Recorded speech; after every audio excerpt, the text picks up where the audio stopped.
parece que o Hugo Motta colocou na geladeira o projeto Anistia. Colocou na geladeira e o motivo é muito simples e muito claro. Não quer briga institucional com o STF.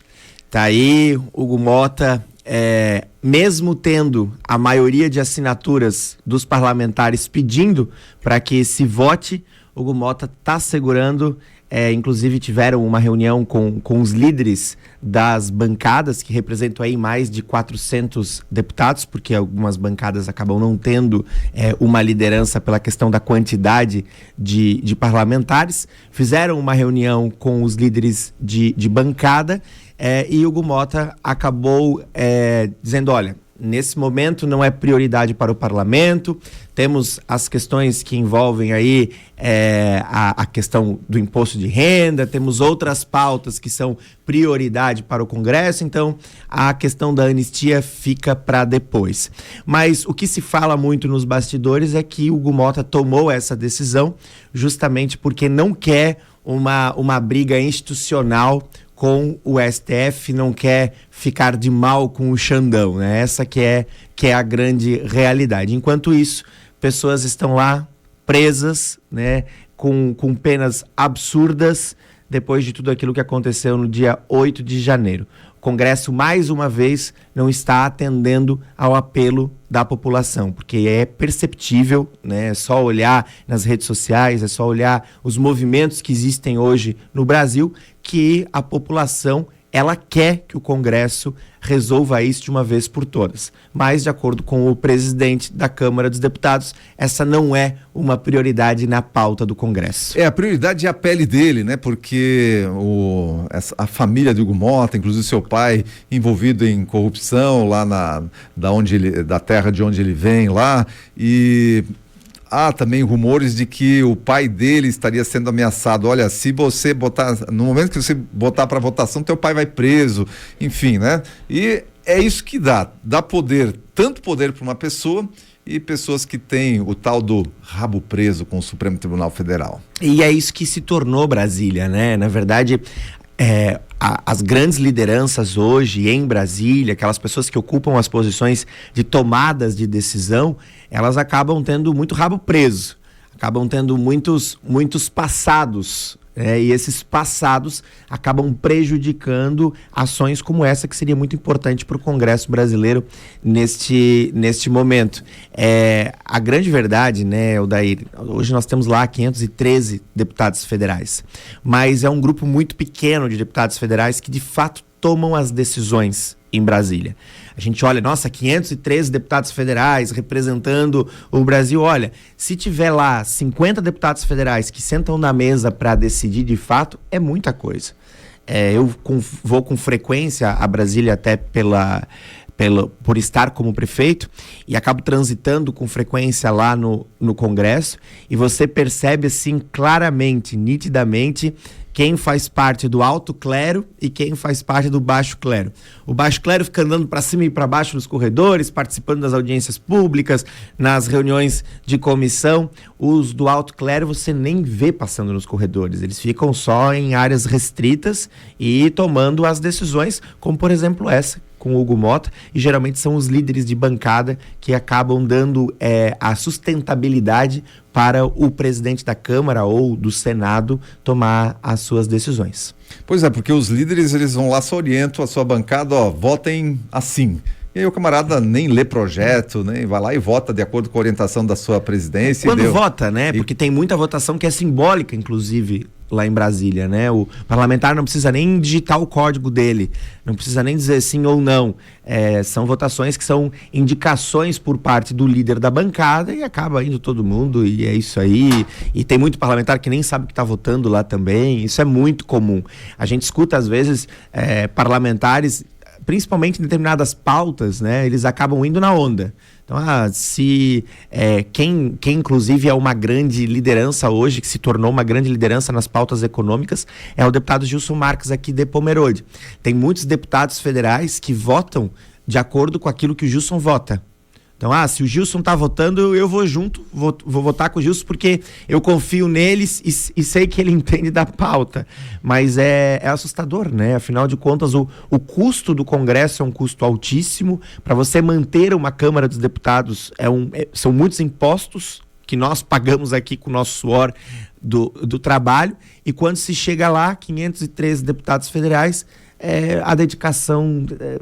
E querem aumentar ainda, né? E ainda querem aumentar o número de parlamentares. Exatamente. E aí a gente vê essa situação da anistia não diria um contrassenso, porque a gente sabe que quem depredou tem que pagar. Claro. Ninguém é a favor aqui de passar pano para quem depredou o patrimônio público e tal. Mas se você for olhar, pegar a pena por depredação de patrimônio público, a pena já foi suplantada já daquelas pessoas que estão por lá, e tem gente que nem depredou patrimônio público e está lá também. Sim, e assim, né, hoje, por exemplo, agora de manhã tivemos a prisão do ex-presidente Collor. São 10 meses, né, de detenção, pelo que eu dei uma olhada, não consegui nem ler os jornais ainda com calma, mas a princípio 10 meses ele terá de prisão. Daí você pega algumas pessoas que estavam lá no dia 8 de janeiro com penas que ultrapassam 10 anos. 17 anos, 13 anos, 15 tem 14 anos ali. Então, assim, não faz sentido nenhum, né? Collor, pelo que se fala, né, da investigação envolvida com a Lava Jato, não sei se é verdade, se não é, mas enfim, eu só estou falando aqui o seguinte: não faz sentido se alguém for preso por desvio de recursos públicos de 20 milhões de reais, receber uma pena de 10 meses, enquanto alguém que estava lá na manifestação de 8 de janeiro recebeu uma pena de 15, de 17 anos. Faz sentido isso? Sem direito à defesa, os advogados não tendo acesso aos autos, enfim, uma série de situações que estão acontecendo aí que a gente não pode ficar calado diante disso, não pode se calar diante do que é errado. O que é errado tem que ser pago, mas vamos olhar que já está pago, né? E aí assim, né, Odair, mais uma vez chamar a atenção do nosso ouvinte, porque quem toma essas decisões? Essas decisões, elas são tomadas a partir de leis, de legislações que existem. É evidente que a gente sabe que o STF tem as suas interpretações também, e a gente sabe como é que a coisa funciona. Mas a base disso tudo é a legislação. É um arcabouço legal. Exatamente, arcabouço legal. E quem faz as leis? O Congresso. Os deputados federais, os senadores. E qual é a posição deles? Como é que eles têm se comportado em relação a isso? Por isso, e esse é um dos erros do povo brasileiro. A gente discute muito a eleição da presidência da República. A gente discute muito a eleição do prefeito. Mas a gente esquece que o poder legislativo tem um papel fundamental no nosso país, na organização democrática que nós temos. E se você sair hoje na rua e perguntar em quem você votou para deputado federal na eleição passada, a grande maioria das pessoas não lembra. Elas não sabem em quem elas votaram para deputado federal. Agora a gente tem se aproximado do processo eleitoral. A gente já começa a perceber, nós que estamos aqui na Rádio Cultura, né, Odair, a gente já começa a perceber a quantidade de deputados surgindo por aqui para dar entrevista, para fazer visita na cidade, aquela coisa toda. E esses parlamentares, qual é o serviço que eles têm prestado ao longo dos 4 anos? Então, quando a gente percebe situações como essa, da anistia, do Código Penal, ontem mesmo a gente estava discutindo algumas outras questões lá que envolviam planejamento urbano, tudo isso passa por legislações federais, que passa pelo Congresso. Então a gente tem que ter cada vez mais responsabilidade em acompanhar em quem a gente vota e saber se a pessoa está ou não preparada para chegar lá e pelo menos trabalhar direitinho. Pois é, e também um assunto que está repercutindo, reverberando bastante é a operação sem desconto aí do INSS, aposentados que estão sendo ainda e têm sido no decorrer de uma linha de tempo lesados, né? Lesionados, não estão jogando mais futebol, mas lesados por esses descontos indevidos e não autorizados. É assustador isso, né? Quando eu vi o montante... Já se fala em 8 bilhões. Já se fala em 8 bilhões. Não, isso 8 bilhões de reais desviados através de descontos não autorizados de uma instituição como o INSS, que é uma instituição pública.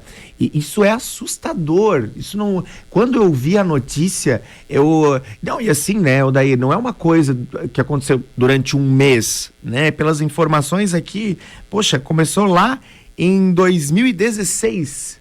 De 2016 até 2024, tinha gente desviando recurso de aposentado e pensionista e ninguém percebeu. Será que com a quantidade de tecnologia que a gente tem hoje, com a quantidade de informação, hoje a gente tem uma LGPD, por exemplo, de proteção de dados, será que com tudo que se tem hoje, como é que isso acontece?